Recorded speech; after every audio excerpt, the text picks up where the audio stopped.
नमस्कार दोस्तों, मैं हूं आपका अपना इम्तियाज बाल्मिस न्यूमरोलॉजिस्ट। तो आज हम बात करते हैं स्थायी धन रेखा की। तो स्थायी धन रेखा क्या होती है? स्थायी धन रेखा वो रेखा होती है, अगर ये आपके हाथ में पाई जाती है तो आपके पास पैसों की कमी कभी नहीं रहेगी।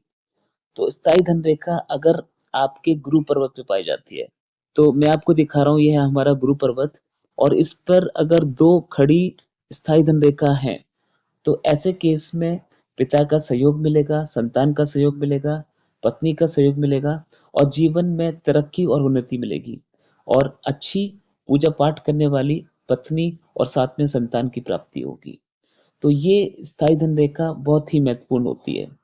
अगर ये स्थायी धन रेखा सूर्य पर्वत पे पाई जाती है, तो आप देख सकते हैं ये हमारा सूर्य पर्वत जो रिंग के नीचे आपको दिखाई दे रहा है।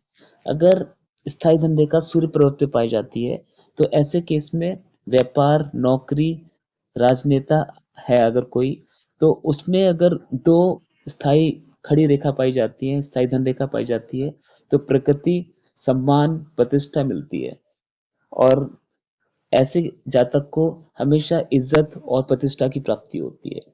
और अगर यही स्थायी धन रेखा, दो खड़ी स्थायी धन रेखा बुध पर्वत पे पाई जाती हैं, तो ये हमारा है बुध पर्वत। और अगर इस पे ये रेखाएं पाई जाती हैं, तो ऐसे केस में जो व्यक्ति है उसके डॉक्टर होने के चांसेस बहुत ज्यादा होते हैं। उसे अच्छे गुण की प्राप्ति होती है, अच्छी भाषा शैली उसके पास होती है और वो एक अच्छा ज्ञानी इंसान होता है। और अगर ये रेखा बुध पर्वत पे है तो उसको कोई दूसरी रेखा की इतनी कोई जरूरत नहीं है। और ये दो रेखा काफी होती हैं जो बहुत सारा धन दे सकती हैं, बहुत सारा पैसा दे सकती हैं।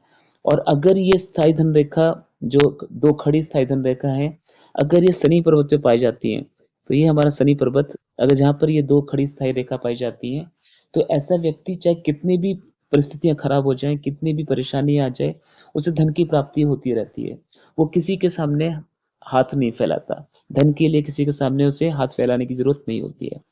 तो दोस्तों, इसी प्रकार की नॉलेज के लिए, इसी प्रकार की जानकारी के लिए मेरे चैनल को सब्सक्राइब कीजिए, लाइक कीजिए और शेयर कीजिए। मैं आपको इसी तरह की जानकारियां देता रहूंगा। धन्यवाद।